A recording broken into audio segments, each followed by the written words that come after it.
আকাশ music ও সোহিনীর যৌথ উদ্যোগে অনুষ্ঠিত হলো রবীন্দ্র জন্মজয়ন্তী ২৪। দক্ষিণ কলকাতার বিজয়নগর হাই স্কুলের মাঠে আজ থেকে শুরু হওয়া মনোজ্ঞ রবীন্দ্রসঙ্গীত সন্ধ্যা আগামী ৪ দিন ধরে চলবে।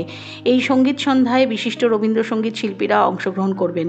এই সঙ্গীত সন্ধ্যার প্রধান আয়োজক আকাশ মিউজিকের কর্ণধার সঞ্জীব অধিকারী জানান, এই বেসরকারি সংস্থার উদ্যোগে এত বড় মাপের সঙ্গীত সন্ধ্যা ৪৫তম বর্ষে পদার্পণ করল।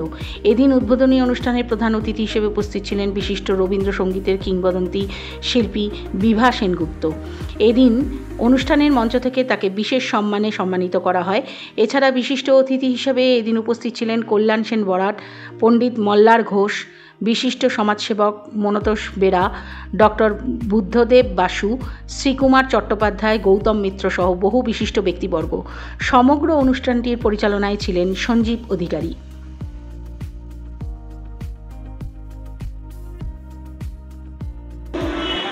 কালো তারি বলে গায়ে লোক,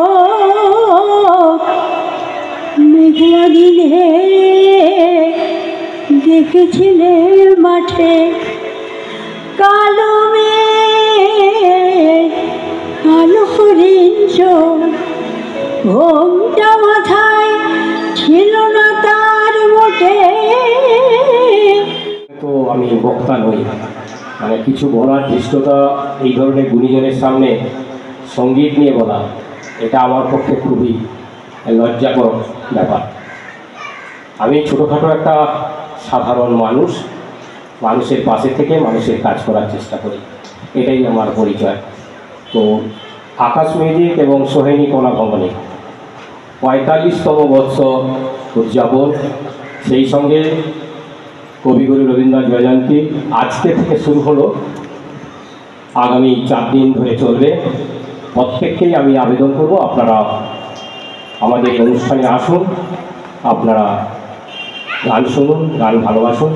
নমস্কার, সবাই ভালো। আকাশ মিউজিক এবং সোহিনী সঙ্গীত কলা ভবনের যে অনুষ্ঠান, এটা আমার দিদি চিনু অধিকারী তৈরি করেছিল, তখন সোহিনী সঙ্গীত কলা ভবন ছিল। তারপরে আকাশ মিউজিক আজ থেকে ১৭ বছর আগে এই অনুষ্ঠানে যোগ হয়।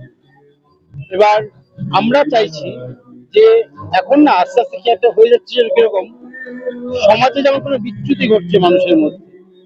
এখন কি আমাদের সবাই মোবাইলের মধ্যে ঢুকে গেছে। এখন দেখুন বাচ্চারা খেলে না, বাচ্চারা আগে আমরা আমাদের ছোটবেলা বলছি আমরা কখন খেলতে যাবো ভাবতাম, এখন সেই বাচ্চারা খেলে না, এখন বাচ্চারা মোবাইলে বদ্ধ হয়ে গেছে। আমরা এই অনুষ্ঠান চালিয়ে যাচ্ছি কারণ এই রবীন্দ্র সঙ্গীত এই আমাদের শেষ কথা, আমাদের বাঁচিয়ে রাখবে, মানে সমাজকে বাঁচিয়ে রাখার জন্য রবি ঠাকুর ছাড়া আর কেউ নেই। আমরা অনেক অনেক ঠাকুর দেবতা পুজো করি, কিন্তু রবি ঠাকুর একদম মাটির ঠাকুর, যে আমাদের মনের মধ্যে আবদ্ধ, হৃদয় থেকে আমাদেরকে করতে হয়। এবছরের শিল্পী তালিকা হচ্ছে ১৩৬ জন। আমরা এবছর ৪ দিন অনুষ্ঠান করছি। আগামী বছর আমরা যে শিল্পী আমাদের কাছে যেভাবে আমাদের কাছে আসছেন, আমরা মনে হচ্ছে সামনে বছর আমাদের একদিন বাড়াতে হবে। এবছর আমরা বহু শিল্পীকে আমাদের বিনয়ের সঙ্গে না করতে হয়েছে, কারণ আমাদের আর জায়গা ছিল না। আর সারা কলকাতাতে তো অনুষ্ঠান হয়ই, প্রচুর অনুষ্ঠান হয়। অনেকে সারা কলকাতাতে অনেক সময় আমরা দেখেছি একদিনেরই রবীন্দ্র জন্মজয়ন্তী হচ্ছে, কি ২ দিন। আমি একমাত্র প্রথম ৩ দিন থেকে ৪ দিন অনুষ্ঠান শুরু করেছি। আর সরকার করতো, সরকার এখনো করে অনুষ্ঠান। ভীষণ ভালো, আমি আশা করতে পারিনি। আমি আজকে আসার মতো আমার মনের অবস্থা নেই। আমার দাদা উঠলেন, সে খুব বাড়াবাড়ি অবস্থায় ছিল, কিন্তু আমি না এসে পারলাম না। বাড়িতে বসে চিন্তা করে আমাকে যে ঢুকতে দেবে না আইসিসি, তবু এলাম। কেন আমি কোনোদিন আসিনি এই অনুষ্ঠানে। ঘন্টাকে বলে যাবো নেক্সট ইয়ার যেন আমি বেঁচে থাকলে আমাকে আনে। অবশ্যই নতুন আমি আমার আশীর্বাদ, আমি আশা করি এখানে যারা এই নতুন প্রজন্মের তারা নিশ্চয়ই খুব ভালো করবে, এটা আমার বিশ্বাস। কারণ এখানে এসে যাদের দেখলাম এত উৎসাহ, এটার প্রশংসা করার, ওরা নিশ্চয়ই ভালো করবে, ভালো করুক এই আমি ওদের বলছি, আমার আশীর্বাদও করছি, এই বললাম। আর এটা একটা অসাধারণ প্রচেষ্টা এবং এটা দীর্ঘদিন ধরে সঞ্জীব, আমাদের প্রিয় সঞ্জীব অধিকারী, ও চালিয়ে যাচ্ছে। অনেক অনেক কি বলবো, স্রোতের বিরুদ্ধে দাঁড় টেনে নৌকা বয়ে নিয়ে যাচ্ছে। এখন তো রবীন্দ্রসঙ্গীতের যুগ না, এখন যে সঙ্গীতের যুগ, সেই গানটা তো গয়াকার নয়, সেটা তো GUN গান। সেই অবস্থায় দাঁড়িয়ে রবীন্দ্রসঙ্গীত নিয়েই লড়াই করা 4 দিন ধরে, 5 ঘন্টা ধরে রোজ অনুষ্ঠান, এটা সঞ্জীবই পারে। আর সেটা খুব ভালো লাগলো যে বিভাদিকে, আমাদের সকলের প্রণম্য বিভা সেনগুপ্ত, তাকে ওরা সম্বর্ধনা দিলেন আলাদা করে। এটা আমাদের কাছে খুব বড় পাওয়া। এটা আমাদের প্রত্যেকের হয়ে এই কাজটা করলো। এই যে গান শুনছেন, বিভাদি গাইছেন, ওনার খুব কম বয়স, 92 বছর বয়স। এই বয়সে এখনো গলায় সুর রয়েছে এবং ভাব আছে। এটা আমরা চাইবো যে উনি শতায়ু। নতুন প্রজন্মকে বলবো যে আমরা খুব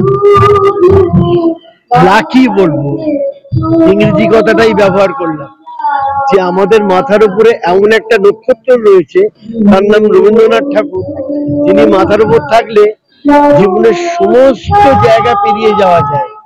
সমস্ত ঘটনার উপরে তার কবিতা, গানের রচনা আছে, যে কোনো পরিবেশ পরিস্থিতিতে।